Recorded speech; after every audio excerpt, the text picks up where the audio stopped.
Hey, I'm Becca with the Happy Ever Crafter, and today I'm going to show you how to use embossing powder and a heat gun to add some pretty details to your work.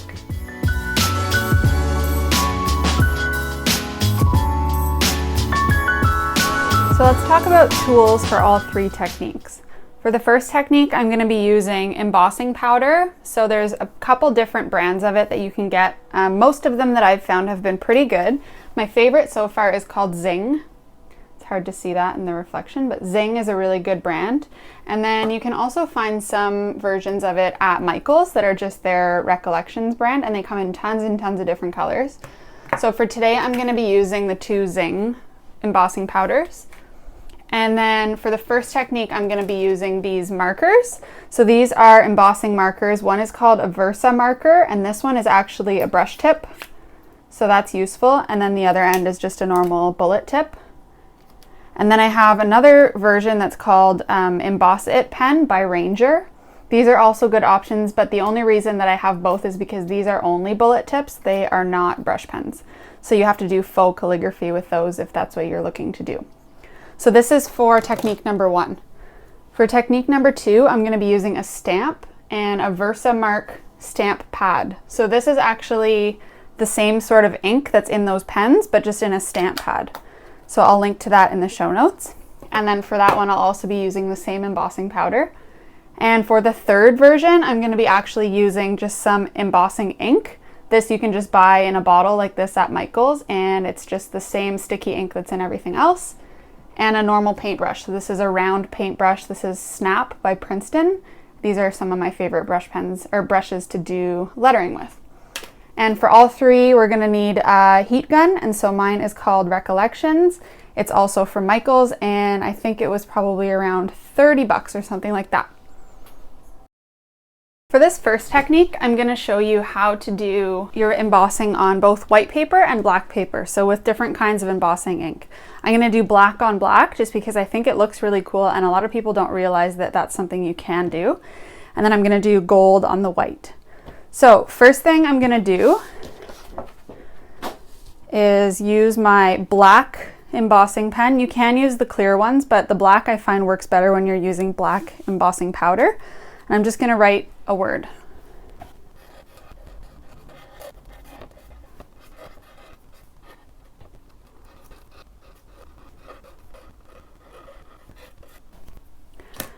So I've got my writing down on the paper, and now I'm going to take my black embossing ink or powder and just dump it all over. Don't worry about using too much because you're going to get it back in your jar afterwards.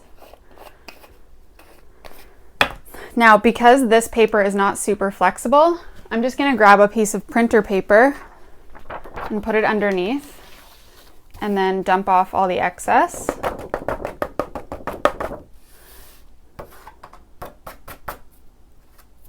And this way I can easily get it back into my jar. So keep in mind that you should probably be doing this on a surface that you're not afraid to get a little bit messy, because it does tend to make a bit of a disaster and you might get this powder all over you.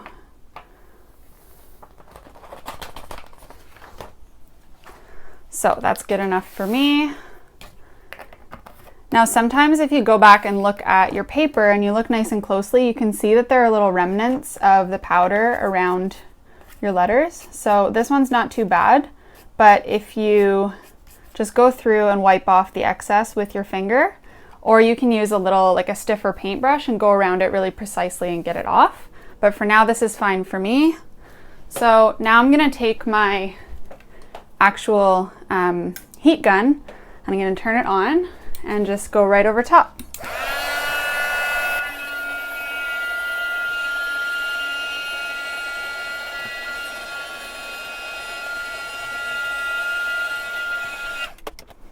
And there you go. So now you can see how that works on black. And what you want to do while you're going over it with your heat gun is actually not stay too long on each part. Sometimes it'll actually burn a little bit too much and sort of bubble, but this has worked out pretty nicely if I say so myself. So that's black on black. And now you don't want to touch it right after because it's still a little bit hot and wet. You want to leave it for a bit, and once it's dried, it's totally on there permanently. Awesome. So now I'm going to do that exact same thing, except this time I'm going to use the other marker, so the one that's actually a brush marker, versamark, and I'm going to use the gold embossing powder. So I'm going to write something down and then I'll pour the ink or the powder all over the top.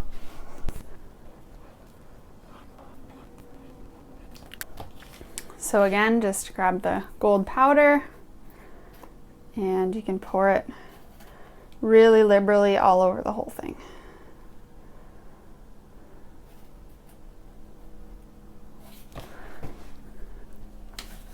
Then I'll take my printer paper and dump off the excess. And see here, I've noticed that I haven't put enough up on this D here. So I'll just add a little more. And some of those spots actually looked kind of too light for me, so I actually just poured almost the whole bottle all over the whole thing. So now I've got better coverage. But here you can see what I was talking about where there's little remnants. So I'm actually going to take a paintbrush, just a smaller paintbrush, and just go through and pick off the excess.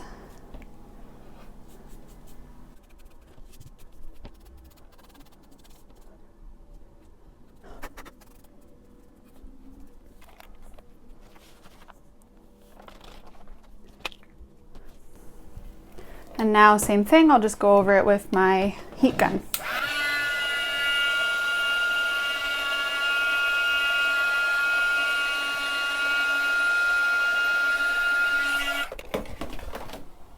And there you go. So now we have gold on white embossing. So that's technique number 1, gold on white and black on black embossing with pens.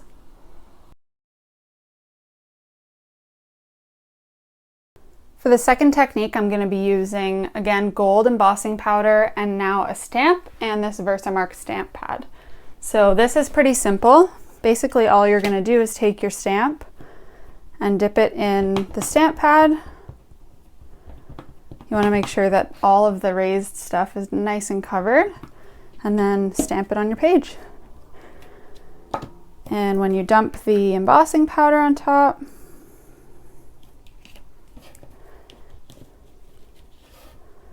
get rid of the excess. It'll stick.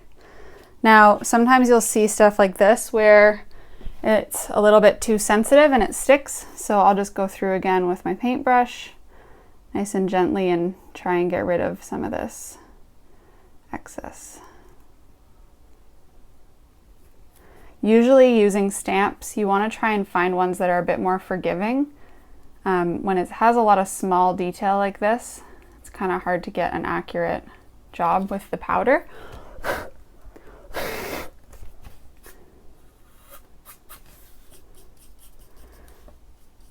And then you'll notice there's a couple spots where it didn't cover very well. So sometimes I'll actually go through again with one of my pens and just add a little bit more powder in some spots. On this spot on the H, for example, and here on the S. It's hard to go back with a stamp because it won't end up on the exact same spot and then you're kind of screwed. So I'll go through with my pen, and that seems to have worked pretty well. And again, it's sticking a little too much here, so I'll go through with my paintbrush.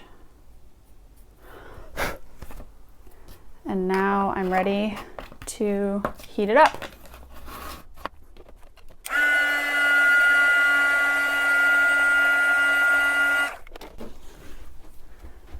And there you have it, technique number 2 with a stamp.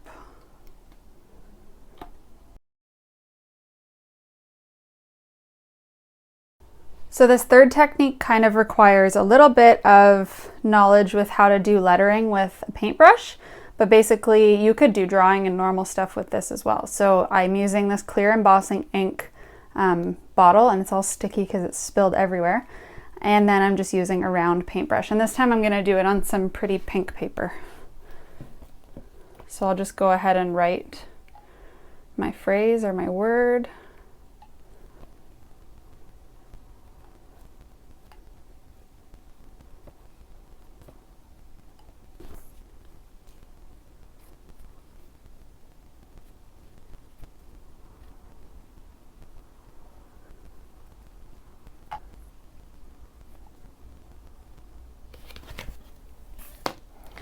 There we go. And now I'll pour my embossing powder over top.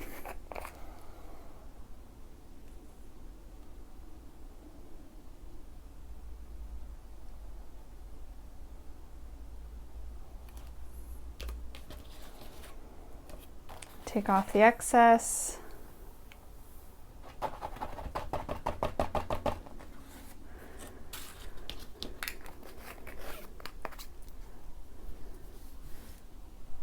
And then I use my paintbrush again to get rid of this excess stuff around it.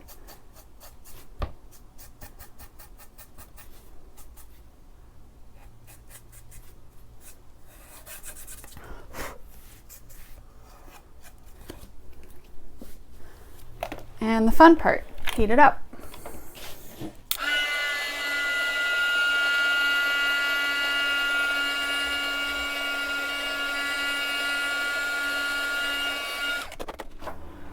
And that's it for technique number 3. So that's it for the embossing demo. You learned 3 different types of embossing, and I hope that these can be useful to you in some of your crafts. And I'll see you next time.